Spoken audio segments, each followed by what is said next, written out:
எல்லாருக்கும் வணக்கம். எல்லாரும் எப்படி இருக்கீங்க? இந்த பதிவில் எந்த இடத்தை பற்றி பார்க்க போகிறோம்னா, சென்னை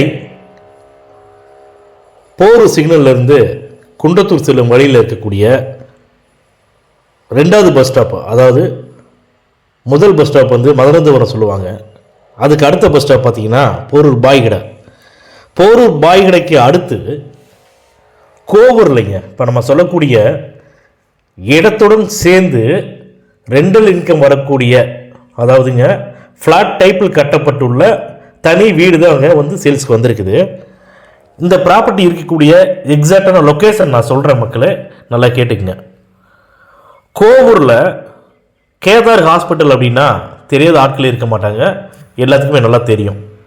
அதாவது நான் சொல்லக்கூடிய ரூட் பார்த்தீங்கன்னா போரூர் ஜங்ஷன்லேருந்து குன்றத்தூர் போகும்போது கோவூருக்கு அடுத்து கோவூர்லேயே பார்த்தீங்கன்னா கேதார் ஹாஸ்பிட்டல், அந்த ஹாஸ்பிட்டல் ஒட்டின மாதிரி லெஃப்ட் கட் பண்ணோம்னா இந்த Kovur to Kundrathur main road இருக்கு இல்லைங்களா, லெஃப்ட் கட் பண்ணுறோம்ல, அங்கேருந்து ஜஸ்ட் வாக்கபிள் டிஸ்டன்ஸ் தாங்க. ஒரு 200லேருந்து 250 மீட்டர் தூரம் தாங்க இருக்கும். இப்போ நம்ம சொல்லக்கூடிய இடத்துடன் சேர்ந்து ரெண்டலுக்கு வரக்கூடிய ஃப்ளாட் டைப்பில் கட்டப்பட்ட வீடு, சரிங்களா? இந்த வீடு இருக்கக்கூடிய ரோட்டோட அகலம் பார்த்தீங்கன்னா 24 அடிங்க. அந்த இடத்தோட மொத்த அளவு டோட்டல் ஸ்கொயர் ஃபீட் பார்த்தீங்கன்னா 2486 சதுர அடிங்க. இந்த 2486 சதுர அடியில் கன்ஸ்ட்ரக்ஷன் ஏரியா வந்து பார்த்தீங்கன்னா 4600 சதுர அடி வந்து கன்ஸ்ட்ரக்ஷன் பண்ணியிருக்காங்க. இதில் ground floor, first floor, second floor அப்படின்னு ஃப்ளாட் டைப்பில் வந்து கட்டியிருக்காங்க. ஃப்ளாட் டைப்பில் கட்டப்பட்ட தனி வீடு. இது வந்து முழுக்க பார்த்தீங்கன்னா அந்த ஓனர் பிளான் பண்ணி கட்டினது வாடகை வரணும், மாதம் வந்து வாடகை வரணும் அப்படிங்கிறதுக்காகத்தான். கிரவுண்ட் ஃப்ளோரில் parking, single bedroom, first floor, second ஃப்ளோர்னு சொல்லிட்டு தனித்தனியாக வந்து ஃப்ளாட் டைப்பில் வந்து வீடு கட்டியிருக்காங்க.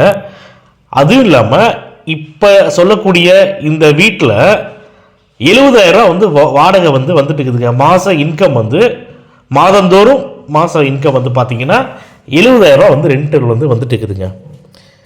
இந்த இடத்தோடு சேர்ந்து இருக்கக்கூடிய வீட்டோட ஃபேஸிங் பார்த்தீங்கன்னா முக்கியமான ஃபேஸிங்க ஈஸ்ட் ஃபேஸிங்கில் வந்து இருக்குங்க. இந்த பிளாட்டு வீட்டு மனை வந்து ஈஸ்ட் ஃபேஸிங்கில் இருக்குது. அதுக்கப்புறம் இதோட விலைன்னு பார்த்தீங்கன்னா ஓனர் வந்து எங்கள்கிட்ட சொன்ன விலை பார்த்தீங்கன்னா 2,50,00,000 சொல்லியிருக்காங்க.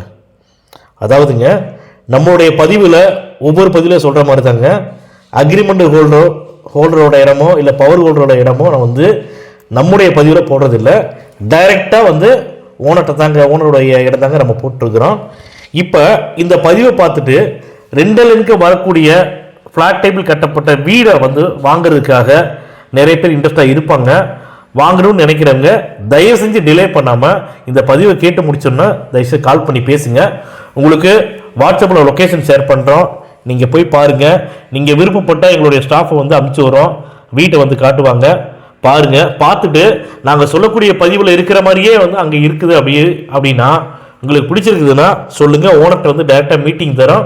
மீட்டிங்கில் வந்து நீங்கள் வந்து ரேட்டை வந்து பேசிக்கலாம். ஆனால் 2.5 கோடி ரூபா அப்படிங்கிறது ஃபைனல் ரேட் கிடையாதுங்க. தாராளமாக வந்து உங்களுக்கு ப்ராப்பர்ட்டி பிடிச்சிருக்குது அப்படின்னா ஓனர் வந்து இம்மிடியட்டாக முடிக்கக்கூடிய பையர்ஸ்க்கு வந்து ஃபஸ்ட்டு ப்ரிஃபரன்ஸ் கொடுக்குறாங்க. ரேட்டை வந்து கண்டிப்பாக குறைச்சி வந்து பண்ணுவாங்க. ஏற்கனவே பேங்க் லோனில் இருக்குதுங்க, இஎம்ஐ கட்டிட்டு இருக்கிறாங்க. அதனால் டாக்குமெண்ட்டை பற்றி எந்த பிரச்சனை கிடையாது. இடமும் பார்த்தீங்கன்னா சிஎம்டி அப்ரூவல் இருக்குது. ப்ளஸ் வந்து பில்டிங் பிளான் அப்ரூவல் வாங்கி அருமையாக வந்து கட்டியிருக்காங்க. அதனால் பேங்க் லோனில் இருக்குது, உங்களுக்கு பேங்க் லோன் எலிஜிபிலிட்டி இருக்குது, சரிங்களா? அதனால் வந்து இந்த பதிவை பார்த்துட்டு இந்த ப்ராப்பர்ட்டி ரெண்டல் இன்கம் வரணும் அப்படின்னு நினைக்கிறவங்க தயவு செஞ்சு எங்களுக்கு கால் பண்ணி பேசுங்க. இந்த பதிவு உங்களுக்கு பிடிச்சிருக்குதுன்னா லைக் பண்ணுங்கள், ஷேர் பண்ணுங்கள், கமெண்ட் பண்ணுங்கள். மறக்காமல் கீழே இருக்கிற பெல் பட்டனை கிளிக் பண்ணி எங்கள் சேனலை சப்ஸ்கிரைப் பண்ணுங்கள். மேலும் நல்ல இடத்தோட அடுத்த பதிவில் சந்திப்போம்.